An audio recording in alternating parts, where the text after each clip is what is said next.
Assalamualaikum warahmatullahi wabarakatuh. Kami dari kelompok 6 pengantar akuntansi 2 dengan materi jurnal penutup dan jurnal pembalik. Anggota kelompok kami terdapat 2 orang. Yang pertama saya Nelvia Eka Arimeliana dengan NPM 201303144 dan teman saya Fastinur Aistia dengan NPM 201303115. Dari jurnal penutup. Jurnal penutup adalah jurnal yang dibuat pada akhir periode akuntansi untuk menutup akun-akun nominal sementara. Akibat penutupan ini, saldo akun-akun tersebut akan menjadi 0 pada awal periode akuntansi. Akun yang ditutup adalah akun nominal dan akun pembantu modal. Fungsi dan tujuan dibuatnya jurnal penutup. Yang pertama, untuk menutup saldo yang terdapat pada semua perkiraan sementara pada laporan keuangan sehingga perkiraan tersebut menjadi 0. Yang kedua, agar saldo pada akun modal menunjukkan jumlah yang sesuai dengan keadaan pada akhir periode sehingga nantinya saldo pada akun modal akan memiliki jumlah yang sama dengan jumlah modal akhir yang dilaporkan di neraca. Yang ketiga, untuk memisahkan transaksi pada akun pendapatan dan akun beban agar tidak bercampur dengan jumlah nominal dari pendapatan dan beban pada tahun berikutnya.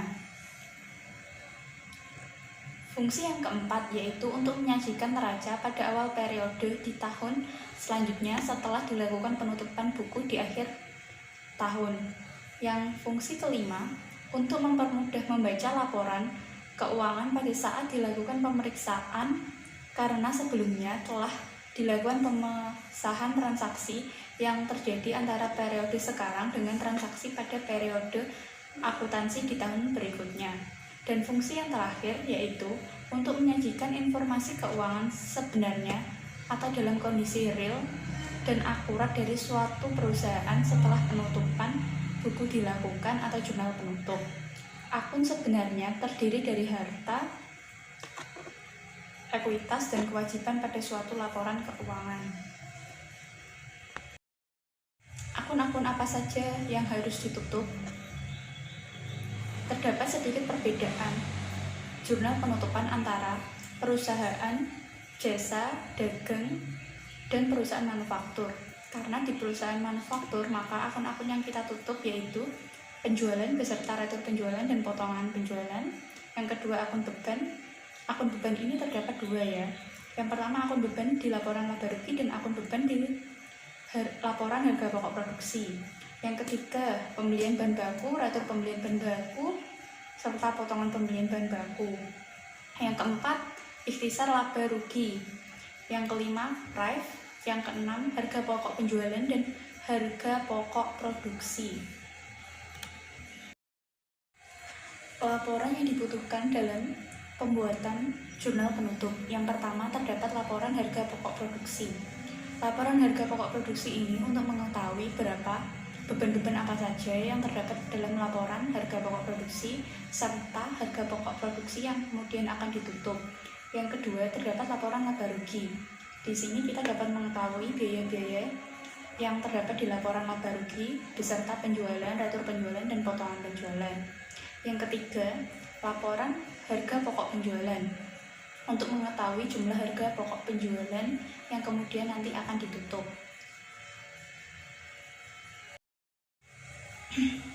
Cara membuat jurnal penutup. Yang pertama yang akan kita tutup yaitu akun penjualan. Penjualan mempunyai pengertian hasil yang diperoleh oleh perusahaan dalam melaksanakan atau menjalankan bisnis dan usahanya. Penjualan sendiri dibagi menjadi 2 kelompok, yaitu penjualan usaha, di mana penjualan tersebut penjualan yang masih berhubungan dengan kegiatan perusahaan, sedangkan penjualan di luar usaha, di mana penjualan tersebut tidak berhubungan langsung dengan kegiatan usaha yang dilakukan oleh perusahaan. Nantinya seluruh akun rekening penjualan akan ditutup dan dipindahkan ke rekening ikhtisar laba rugi untuk ikhtisar laba rugi. Contohnya di jurnal yaitu pada tanggal 31 Maret 2018. penjualan di debit sebesar 15 juta dan akun ikhtisar laba rugi di sebelah kredit sebesar 15 juta. Sedangkan untuk retur penjualannya yaitu pada tanggal 31 Maret 2018 berbunyi ikhtisar laba rugi di sebelah debit sebesar Rp500.000 dan retur penjualan pada kredit sebesar Rp500.000. Akun beban. Beban merupakan tanggungan yang dimiliki oleh perusahaan selama melakukan kegiatan produksinya guna mendapatkan pendapatan atau penghasilan. Beban dibagi menjadi dua, yaitu beban usaha, yaitu merupakan tanggungan langsung untuk kegiatan produksi yang sedang berlangsung pada sebuah perusahaan. Dan yang kedua, terdapat beban lain-lain, yaitu beban yang tidak berhubungan langsung dengan kegiatan produksi pada suatu perusahaan. Nantinya seluruh akun rekening beban ini akan kita tutup ke dalam akun ikhtisar laba rugi untuk beban-beban yang berkaitan dengan penjualan, sedangkan akan kita tutup pada ikhtisar produksi untuk beban-beban yang berkaitan dengan produksi atau beban-beban yang terdapat di laporan harga pokok produksi. Langsung kita ke contohnya. Yang pertama, kita akan menutup beban-beban yang berkaitan dengan laporan laba rugi. Maka kita akan menutupnya pada ikhtisar laba rugi yang berbunyi ikhtisar laba rugi di sebelah debit sebesar Rp11 juta dan pada kreditnya terdapat beban gaji dan beban perlengkapan yang masing-masing sebesar Rp5 juta dan Rp6 juta. Yang kedua, pada tanggal 31 Maret 2018 kita akan menutup beban-beban yang berkaitan dengan proses produksi atau beban-beban yang berada di laporan harga pokok produksi. Kita menutupnya dengan ikhtisar produksi dengan jurnal yang berbunyi ikhtisar produksi pada sebelah debit Rp25 juta dan beban mesin pabrik Rp10 juta dan biaya tenaga kerja sebesar Rp15 juta. Akun selanjutnya yaitu terdapat akun pembelian bahan baku dan retur pembelian bahan baku. Mengapa akun-akun ini ditutup? Padahal akun ini bukan termasuk akun nominal, karena akun pembelian bahan baku, akun retur pembelian bahan baku, dan akun potongan pembelian bahan baku terdapat dalam laporan harga pokok produksi, maka itu harus kita tutup.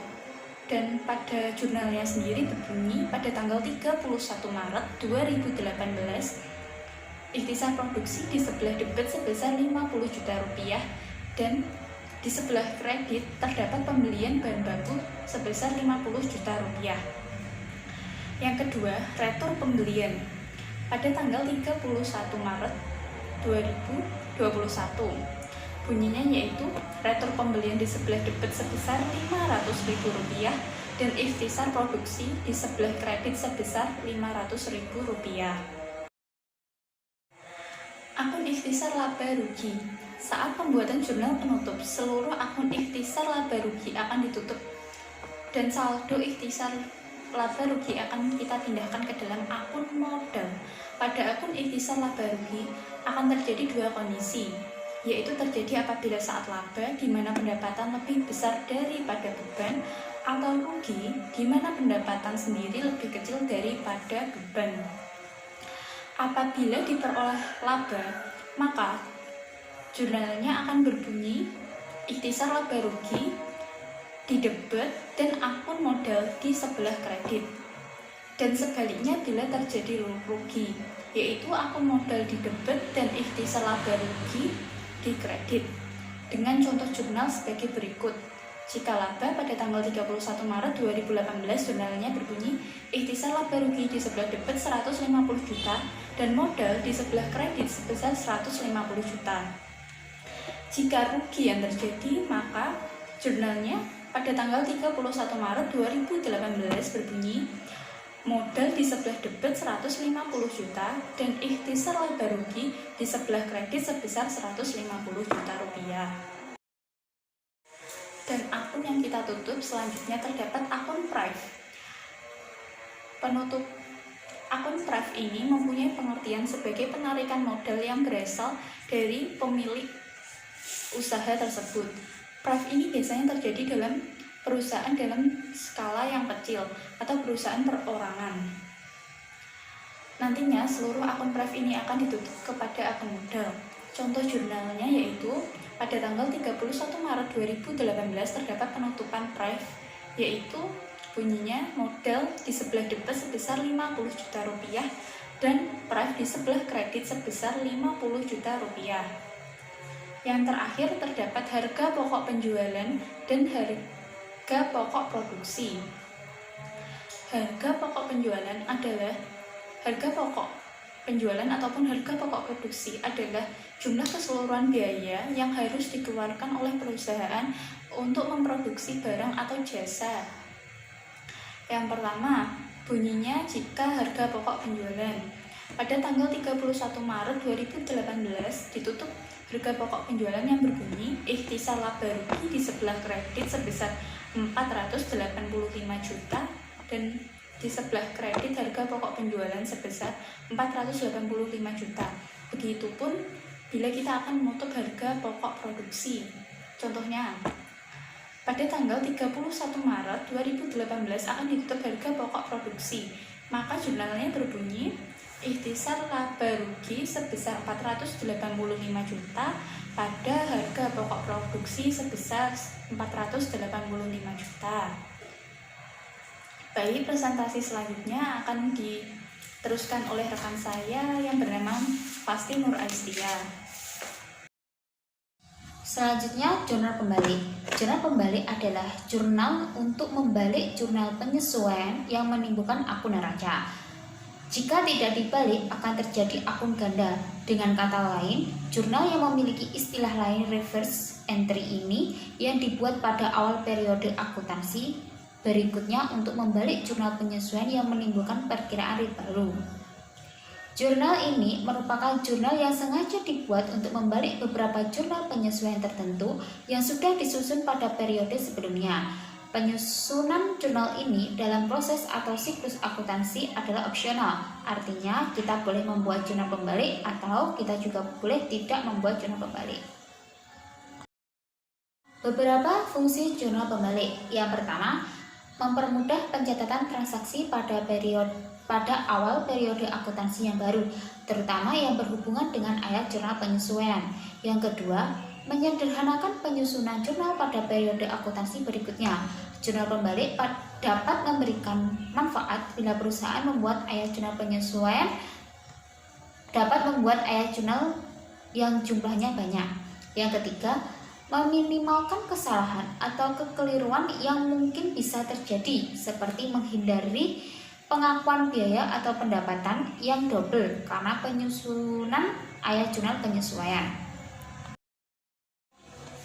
Apa saja yang perlu dibuatkan jurnal pembalik? Yang pertama, pendapatan yang masih harus diterima.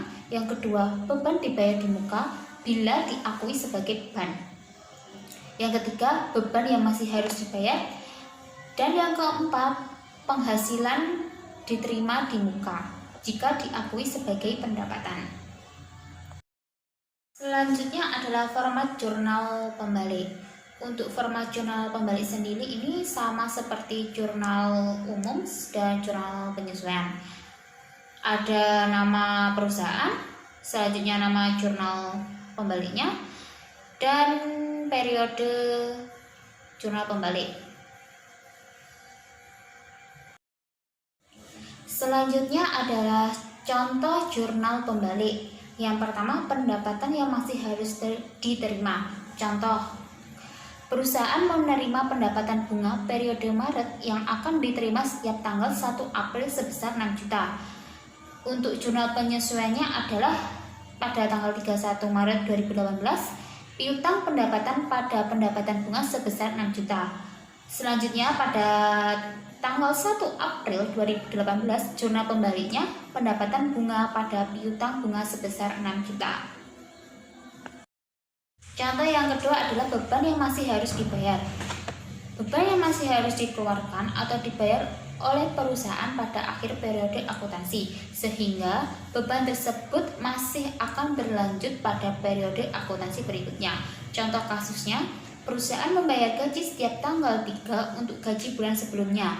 Gaji untuk bulan Maret 2018 dibayar pada tanggal 3 April 2018. Jumlah gaji yang dibayarkan sebesar 57 juta. Untuk jurnal penyesuaiannya adalah beban gaji pada utang gaji sebesar 57 juta. Maka jurnal pembaliknya adalah utang gaji pada beban gaji sebesar 57 juta. Contoh yang ketiga adalah beban dibayar di muka. Perusahaan membayar biaya iklan untuk periode 3 tahun yang dimulai pada tanggal 1 Maret 2018 sebesar 3.600.000 pada saat itu dicatat sebagai beban. Untuk jurnal umumnya, beban iklan pada kas sebesar 3.600.000 dan untuk jurnal penyesuaiannya sendiri, beban iklan pada iklan dibayar di muka sebesar 2.700.000. Maka jurnal pembaliknya adalah iklan dibayar di muka pada beban iklan sebesar 2.700.000. Selanjutnya untuk contoh pendapatan diterima di muka. Pendapatan diterima di muka adalah pendapatan yang diterima oleh perusahaan pada awal transaksi yang belum dilakukan kepada pelanggan. Contoh kasusnya, pendapatan sewa yang belum direalisasikan akan dicatat sebagai pendapatan. Di sini, jurnal pembalik dibuat untuk menjadikan pendapatan sebagai sewa diterima di muka. Misalnya, pada tanggal 1 September 2017, perusahaan telah menerima pendapatan sewa sebesar 2.400.000 untuk 6 bulan. Jurnal yang dibuat pada transaksi tersebut adalah untuk jurnal umumnya, kas pada pendapatan sewa sebesar Rp2.400.000. Jurnal penyesuaiannya adalah pendapatan sewa pada sewa dibayar di muka sebesar Rp800.000. Jurnal pembaliknya, sewa diterima di muka pada pendapatan sewa sebesar Rp800.000. Sekian presentasi dari kelompok 6. Apabila ada kurang lebihnya, kami mohon maaf. Wassalamualaikum warahmatullahi wabarakatuh.